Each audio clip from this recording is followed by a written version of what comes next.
Praise the Lord. सबको जय मसीह की। प्रभु का मैं धन्यवाद करता हूँ, फिर से प्रभु ने ये समय प्रदान कर दिया कि आप सबके साथ रूबरू हो पाया हूँ। मैं प्रभु का धन्यवाद करता हूँ। छोटा सा प्रार्थना करेंगे, उसके बाद हम लोग आरम्भ करेंगे आज की वीडियो को। अनुग्रहकारी परमेश्वर पिता, आपको धन्यवाद करते हैं पिता। हम यकीन करते हैं प्रभु जी, आप हमसे जो भी बोलने जा रहे हैं प्रभु जी पिता, वो हमारे जीवन को आकार देगा प्रभु। आप पिता हमें संवारेंगे प्रभु अपने कलाम से, इन गवाहियों से पिता परमेश्वर। हम आपको धन्यवाद करते हैं। प्रार्थना प्रभु यीशु मसीह के नाम से मांगते हैं, आमीन। आज मैं स्वर्गदूतों के ऊपर बात करना चाहता हूँ। बहुत दुख की बात है, आज कई सारे मसीही लोग, मसीही जवान, मसीही बच्चे भूतों को जानना, देखना, उससे खौफ खाना जानते हैं, पर जिन स्वर्गदूतों के साथ हमारा ताल्लुक़ है उसको कभी भी इनकार नहीं किया जा सकता। उसके विषय जानने में रुचि नहीं होती है और जानते भी नहीं, और उनके सुरक्षा में होकर भी वो खुद को सुरक्षित नहीं समझ पाते हैं। स्वर्गदूतों का हमारे जीवन में आवाजाही लगातार लगी रहता है, और ज़रूरी नहीं है कि हर बार स्वर्गदूत आपको बचाने के लिए आएंगे।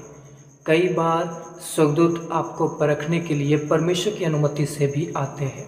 इसके वजह से बाइबल हमें स्पष्ट बताती है लूत के समय में, जहाँ परमेश्वर अब्राहम को कहता है कि मैं अपने दूतों को भेजूंगा वहाँ पर, और वे परखेंगे, यदि कोई वहाँ धर्मी रहा तो मैं देखूंगा। और स्वर्गदूत आकर लूत को परखते हैं और लूत को वैसा पा लेते हैं जैसा वो चाहते थे।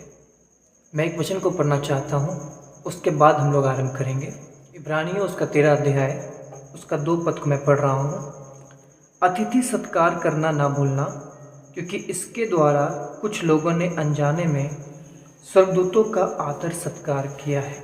बाइबल में बताती है कि हमें मेहमान नवाजी, पहुनाई करना जो है वो छोड़ना नहीं चाहिए। एक मसीह का स्वभाव होता है।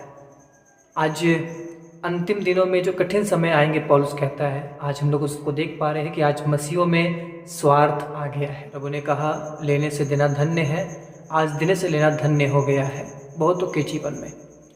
लेकिन मेरे प्रियो, परमेश्वर का वचन बदलता नहीं है। आज ज़रूरी है हमें ऐसे स्वभाव में आने की, रहने की। इंग्लिश वर्जन में इसको देखेंगे तो वहाँ लिखा गया है कि अनजानों का मेहमान नवाजी करना ना छोड़ना। अनजान जो स्ट्रेंज है, जो नहीं जानते, क्योंकि इसी के द्वारा बहुतों ने अनजाने में स्वर्गदूतों का आदर सत्कार किया, पहुनाई किया, मेहमान नवाजी किया। मेरे प्रियो, मैं अपने पर्सनल जीवन में हुई एक घटना को आपके सामने आज रखना चाहता हूँ। एक बार की बात है, मैं सुबह सुबह उठकर अपने घर के आगे एक स्थान में, जहाँ पर रेलवे ट्रैक है, वहाँ जा बैठा। मैं वहाँ बैठा हुआ था, मैं अचानक से देखा कि रेल आ रही थी और ट्रैक पे बीचों बीच एक बूढ़ा व्यक्ति चल रहा था।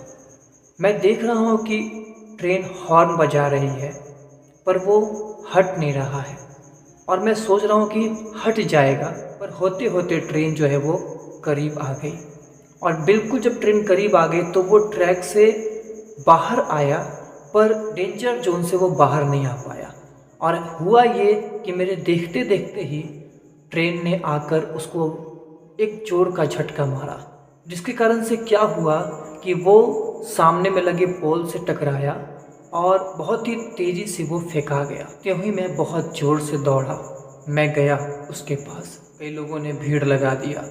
मैं देखा उसका सर फट गया, उसका यहाँ पर चोट लगा, उसके हाथ में चोट लगी, उसके पाँव की उंगलियाँ जो है वो कट गई।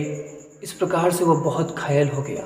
सब लोग देख रहे थे, कोई कह रहे एम्बुलेंस को बुलाओ, कोई कहते ये करो वो करो, पर मुझसे रहा नहीं गया। मैं अपने घर को दौड़ा, मैं अपने बाइक को निकाला, मैं वहाँ आया। मैंने कहा कोई मुझे साथ दो इसे अस्पताल ले जाने के लिए। तो लोगों ने उसको मेरी गाड़ी पे बैठाया, और एक लड़का, जवान लड़का मेरे साथ उसको लेकर बैठा, और मैं उसको तुरंत ही अस्पताल लेकर गया। डॉक्टर ने उसका ट्रीटमेंट शुरू कर दिया, और इतने में डॉक्टर कहते हैं कि हम फर्स्ट एड ही तक कर सकते हैं, इसके आगे जो है हम लोग नहीं कर सकेंगे, तो आप इसको किसी सरकारी अस्पताल में लेके चले जाइए। उन्होंने मुझे एक अस्पताल का नाम बताया, और वहाँ तक उसे ले जाने के लिए एम्बुलेंस का सुविधा भी दे दिया। इतने में क्या होता है कि मैं उस लड़के से कहता हूँ जो मेरे साथ था कि तुम्हारे पास कुछ पैसे हैं तो दो, मैं तुमको उसे बाद में दे दूँगा। तो वो कहता है ठीक है, मैं घर से लेकर आता हूँ। वो चला जाता है। मैं इंतज़ार कर रहा हूँ, वो आएगा तब मैं इसको लेकर जाऊँगा। एम्बुलेंस भी तैयार है, पर बहुत देर हो गया वो नहीं आया, क्योंकि उसका सेवा उतने दूर तक का था। फिर मैंने उस व्यक्ति को, उस बुज़ुर्ग व्यक्ति को कहा कि आप थोड़ा-सा वेट कीजिए, मैं घर से तुरंत होकर आता हूँ। मैं तुरंत घर गया। मेरे पास आखिरी और लास्ट मात्र 200 रुपये थे। मैं उसको लेकर, अपनी पत्नी को लेकर गया और मैं देखा वो वैसे ही व्हीलचेयर पे बाहर पड़ा हुआ है और एम्बुलेंस तैयार है। हमने उसको एम्बुलेंस में बैठाया और वो सरकारी अस्पताल लेकर गया और वहाँ पर उसका आगे का जो ट्रीटमेंट है वो तुरंत शुरू हो गया। कुछ समय वहाँ रहने के बाद कुछ पेपर वर्क करके मैं वहाँ से घर वापस आ गया। जब हम उसको एम्बुलेंस में लेके जा रहे थे, मैंने उससे बहुत पूछा, बहुत जानने की कोशिश की कि वो कहाँ रहता है, उसका नाम क्या है, उसके परिवार में कौन कौन है, पर उसने कुछ भी ठीक से नहीं बताया। मुझे थोड़ा क्रोध भी आने लगा कि ये बता नहीं रहा है। मैं उसको कह रहा था यदि आप बताएंगे तो मैं आपको घर पहुंचा दूंगा, और उसने कुछ भी नहीं बताया। और जो उसने बताया वो मुझे समझ में भी नहीं आया। घर आने के पश्चात अगले दिन हम उसके लिए खाना बनाए कि उसको अस्पताल पहुंचा देंगे, और हम अस्पताल गए खाना को लेकर। उसके बाद हमने पूछताछ करना शुरू किया कि वो व्यक्ति जिसको कल हमने एडमिट किया था वो कहाँ है। सिस्टर्स ने बताया कि यहाँ के जो पेशेंट लोग थे उनको रेफ़र कर दिया गया वार्ड में। उसके बाद उस अस्पताल में हमने हर एक फ्लोर में जाकर लगभग सभी वार्ड में उसे ढूंढा, पर नहीं पाया। बहुत ढूंढा, ढूंढते ढूंढते थक गए, पर उसे नहीं पाया। और आखिर में उस खाने को लेकर वापस घर आ गए और आज तक उसे दोबारा कभी नहीं देखा। बाद में परमेश्वर ने इस बात को प्रकट किया। वो एक स्वर्गदूत था, परमेश्वर ने उसे भेजा था परखने के लिए, क्योंकि मैं एक सेवक हूँ। परमेश्वर अपने धर्मी जनों को, अपने सेवकों को परखता है। पर मेरे प्रियो, वो क्यों परखता है? इस बात को देखने के लिए हमारा स्वभाव कैसा है। एक गीत है, अपनों को तो इस दुनिया में सभी प्यार करते हैं, गैरों से प्यार करना मसीहा सिखाते हैं। प्रभु देखता है हम अपनों से जैसा प्यार करते हैं, क्या वैसे ही गैरों से प्यार करते हैं? वो व्यक्ति मुझे दोबारा कभी नहीं मिला। लेकिन आपको पता है एक वचन जो सवोपदेशक उसका 11 अध्याय में लिखा हुआ है, पहला पद में, अपनी रोटी जल के ऊपर डाल दे, क्योंकि बहुत दिन के बाद तू उसे फिर पाएगा। मेरे प्रियो, परमेश्वर कभी भी हमारे किए गए कामों को भूलता नहीं है। आपको पता है परमेश्वर ने मुझे उसका प्रतिफल लौटाया।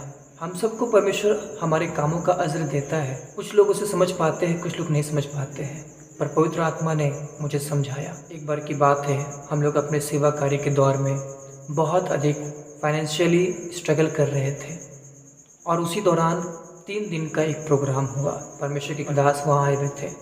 हमने उस प्रोग्राम में अटेंड किया। जो पैसों से हम राशन ले सकते थे, जो पैसों से हम अपनी ज़रूरत पूरा कर सकते थे, उन पैसों को लगाकर हमने उस प्रोग्राम को अटेंड किया, परमेश्वर को स्थान दिया वचन सुनने के लिए। और ऐसा हुआ मेरे प्रियो कि आखिरी दिन के प्रोग्राम में, आखिरी भेंट उठाने के समय, हमारे पास जो भी पैसे थे वो हमने उस ऑफरिंग टिकर में डाल दिया। घर जाकर क्या खाएंगे, रात को क्या खाएंगे, पता नहीं।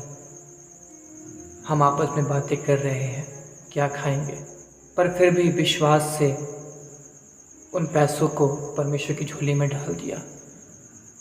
आपको पता है, ज्यों ही मैंने अपने दान उस ऑफरिंग टेकर में डाला, त्यों ही मेरा फ़ोन बजा, और मैं फ़ोन रिसीव करता हूँ और एक विश्वासी बहन कहती है कि भैया आज आप लोग मेरे घर पे खाना खाएंगे। मैं बोला, बहन कष्ट उठाने की ज़रूरत नहीं है, नहीं आप लोगों का खाना बन चुका है। मैं बोला ठीक है।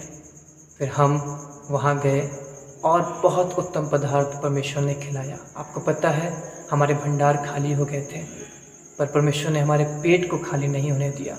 बहुत उत्तम भोजन से तृप्त करके हमें एक अच्छी नींद दी, और अगले ही दिन सुबह में उसी बहन के द्वारा हमारे घर में और अनाज का प्रबंध कर दिया परमेश्वर ने। तो मेरे प्रिय, सुलेमान कहता है कि अपनी रोटी बहते हुए दरिया में डाल दें, क्योंकि बहुत दिनों के बाद तो उसे वापस पाएगा। जब परमेश्वर अपने दूतों को भेजता है और भेजकर हमें परखता है, और जब हम उसमें सफल होते हैं, हमारे कार्यों से प्रभु का जी प्रसन्न होता है, तो परमेश्वर उसका अज्र हमें ऐसे ही देता है। लिखा है, बाइबल बताती है ना अकाल के समय वो तुझे तृप्त करेगा। कैसे तृप्त करेगा? वो आपको परखता भी है कि क्या आप अकाल के समय तृप्त होने के काबिल हैं। मेरे प्रियो, आज मुझे दुख से कहना पड़ रहा है, आज मसीही लोग स्वार्थी होते चले जा रहे हैं। बाइबल जो हमें बताती है उसके अकॉर्डिंग हम लोग नहीं चल पा रहे हैं। आज हमें मेहमान नवाजी करने के लिए, अनजानों के लिए अपना हाथ बढ़ाने के लिए आगे रहना चाहिए। मेरे जीवन में स्वर्गदूतों से संबंधित और भी गवाहियाँ हैं। यदि परमेश्वर का अनुग्रह हुआ, मैं उसे फिर से आपके पास लेकर आऊँगा, और जब आप उन गवाहियों को देखेंगे तो आप आश्चर्यचकित हो जाएंगे। यस, ऐसा आज भी होता है, मेरे साथ हुआ है। आज मैं इस वीडियो को देखने वाले अपने भाइयों से कहना चाहता हूँ, बाइबल बताती है जो कंगालों पर अनुग्रह करता है वह यहोवा को उद्धार देता है। और इस वीडियो को देखने वाली मैं अपनी बहनों से कहना चाहता हूँ, बाइबल बताती है अनुग्रह करने वाली स्त्री प्रतिष्ठा नहीं खोती। मेरे प्रियो, पहुनाई करने से बाज ना आए, मेहमान नवाजी करने से बाज ना आए। हमें नहीं पता परमेश्वर कब किस सूरत में हमें परखता है, हमें पता भी नहीं चलता है। लेकिन यदि ये स्वभाव हमारे अंदर है, पहुनाई करने का, देने का, मेहमान नवाजी करने का, अपने हाथों को बढ़ाने का, मुट्ठी खोलने का, तो याद रखिए परमेश्वर जब भी हमें परखेगा, हम अनजाने में ही सही उसमें से पास हो जाएंगे, क्योंकि पवित्र आत्मा हमारी अगुवाई करेगा। आज ज़रूरी है हम पवित्र आत्मा की सहभागिता में चलें। मैं आशा करता हूँ परमेश्वर ने आप सबको इस गवाही से आशीषित किया है। हम लोग फिर से मिलेंगे प्रभु की नई बातों के साथ। अपना ख्याल रखें। सबको जय मसीह की।